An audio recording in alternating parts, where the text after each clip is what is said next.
one more. Welcome. Today I'm going to go over 5 easy upcycles for a beginning upcycler, clothing reworker, DIYer, so that you can have a win right up front instead of assuming that you need to know how to thread up and work with a sewing machine. Recently, somebody gave me an article from the New York Times that said the easiest way to upcycle was to dye things. Now, in the 10 years that I've been experimenting with upcycling, I've come across several easier techniques, and so I'm going to share just a few of them with you today and talk about the pros and cons of each technique so you can decide from this little menu option which one might be right for you. Starting out with cutting and weaving. So cutting and weaving works really well on knit garments. Anything that has a double knit to it won't tend to fray. What it'll do instead is it'll curl. And this is great for making t-shirt yarn like this. And the pros of this is that it's really easy to do. It tends to be very zero waste. You have scissors probably at home that will work, but let me recommend, here I'm going to go to the overhead camera for a moment. Let me recommend to you that you get a nice pair of tailor shears. Now, this is about a $15 investment for a lifetime, and I would devote them to only cutting fabric. These are ones that you can tighten and unscrew. They can be sharpened. If you treat them well, there's no reason that you'll ever need another pair of scissors. And sharp scissors are going to make so much easier your t-shirt yarn. So the cons of this technique is that it's really just a style thing. So if you feel like this is too ragged, I just like a more polished to style. If you feel like it's too ragged for you, then you might take another approach. But I think it's great. Super simple. There's lots of cutting. Any fabric, like I said, that has double knit, it's not just weaving. You don't have to weave it. There's all kinds of other things you can do, just cutting garments up. Second technique, melted edge finish. So this works on polyester and man-made and plastic fabrics like acrylic, like lycra. And all you do is you take a candle and you run the edge of the fabric along the heat. And this is all the edge finishes have been done with that. So the pro of this, again, very simple, very easy to do.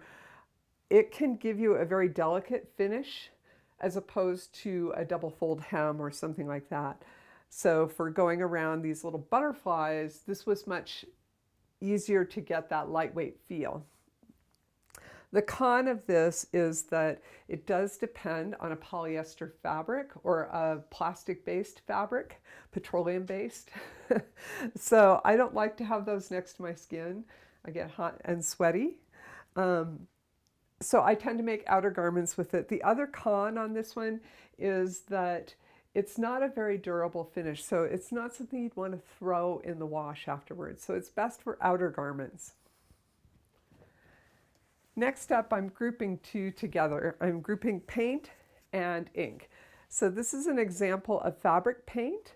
I've taken a watercolor approach here, which leaves a very soft hand. If you take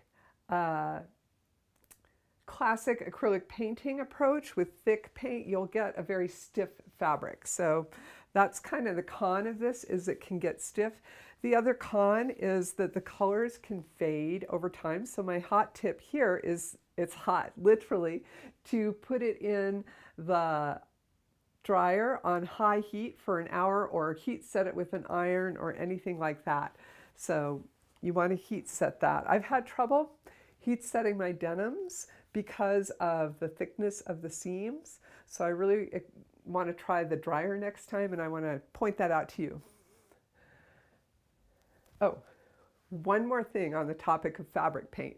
When I first started working with fabric paint, I very much bought into, I think it's marketing hype, that you need a specific kind of acrylic paint. You need acrylic medium and you need a specific kind of fabric paint for the colors to be vibrant and for it to penetrate the fabric.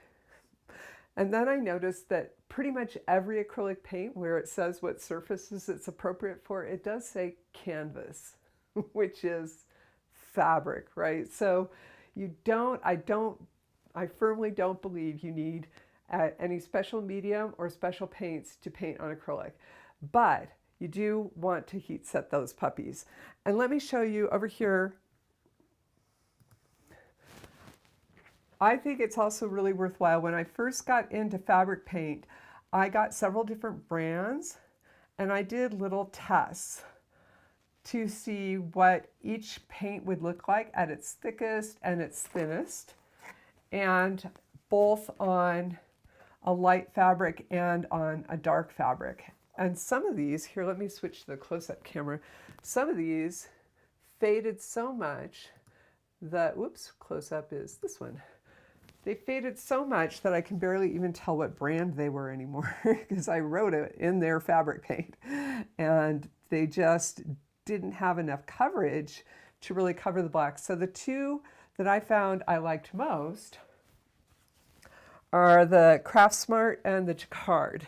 So those were two brands that I really liked.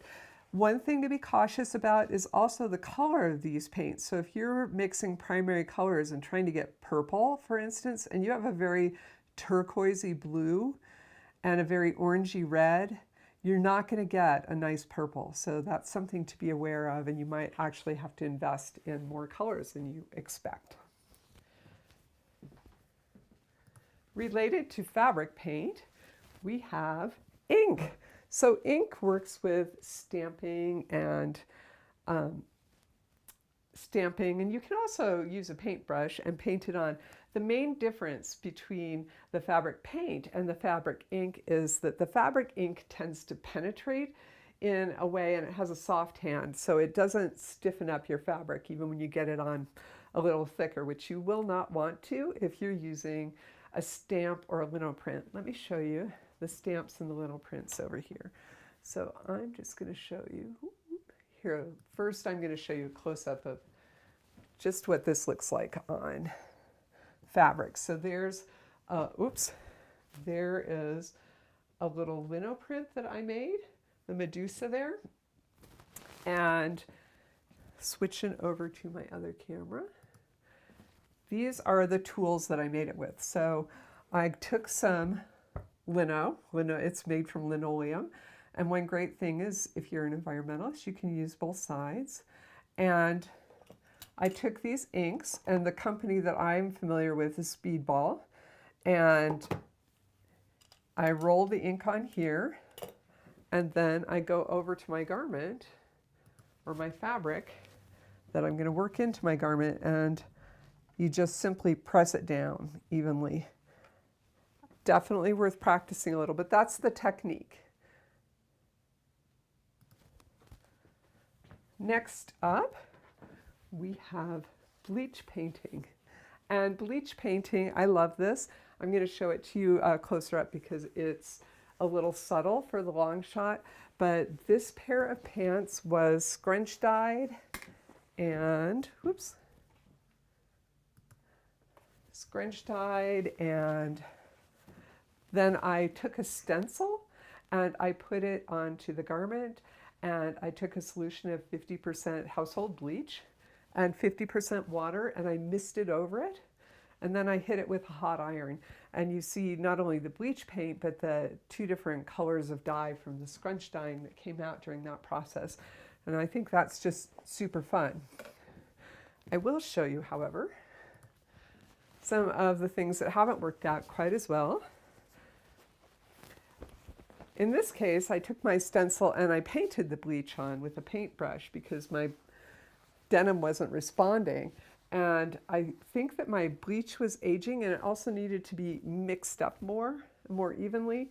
So in this case, I got a very uneven print. So that can happen.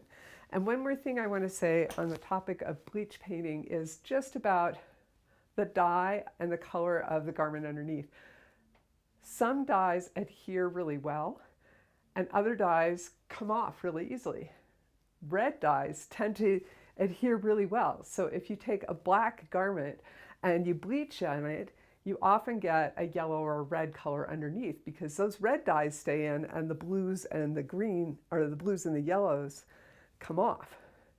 If you take a blue garment, because the dye comes off so easily, you're more likely to get a white underneath. So depending on the color of the garment you start with, that bleach will show up. You do not have to bleach on dark garments. If you want a more subtle effect, you can absolutely bleach on a lighter weight garment. Okay, the pros of this technique are that it has a very soft hand. You can do it with what you have at home. The cons are it's a little unpredictable in my experience, and I would want to do it outside because of the fumes. And the other thing is really wear rubber gloves. The first time I did this, I was rinsing the bleach out with my bare hands, and the next day they were all chapped and cracked, and I really regretted it. So that is not just a vague, oh, maybe you should do it kind of caution. Our last technique. This is heat press, iron-on transfer. So here you just print an image up onto iron-on transfer paper, and I use a heat press because the first time I did this, I did it with an iron, and I had bad results. It was uneven, it had bubble areas that weren't sticking, and it cracked really easily. So I highly recommend most maker spaces, and a lot of libraries have a maker space now. Most maker spaces have a heat press, and to go there and actually use that. And let me show you which transfer paper I like to use, and I will tell you why. So I actually like Transar Dream, and I like it because when you get the dark fabric one, it's opaque, and there is another advantage, which is what you see is what you get. So when you put this onto your garment and press it down, it's not a mirror image. If you do the light transfer papers, then you have to print everything in reverse, and I just find that a little confusing. And the other thing is when you have this full background transfer paper, it's way better for covering up logos or stains or anything like that. So this is my preferred transfer paper. And this particular brand is good for inkjet or pigment ink, which is 90% of your home printers. So it's very versatile, and you don't have to fuss around and make sure you've got the right paper with the right printer so much. So there are some disadvantages to this technique, and the advantage on all these is just they're super easy, right? And I do love to wear this under jacket so that I have that combination of the casual graphic tee with a formal, structured garment. The disadvantage is a couple things. First of all, they're not very durable. So they don't tend to wash well. And you don't really want to wash these by hand, and you don't want to wash them on delicate. You want to wash them on cold with a spin cycle and then hang them up to dry. And supposedly they last 15 washes. Now mine are years old, but I only wash them when my garment starts to smell. So they don't see a lot of washing, and I wash them with a little bit of care. The other disadvantage to them is that they have a plastic coating to them. So you're wearing a little bit of plastic on you. It doesn't breathe as well. It's not 100% comfortable. It's kind of stiff. So that's the downside on this, but the upside is you can just do almost anything really easy. So those are my top 5 techniques. If you'd like more techniques on no-sew easy upcycling, let me know, because I have another 5 that are all easier than dyeing, and I'd be happy to share them with you.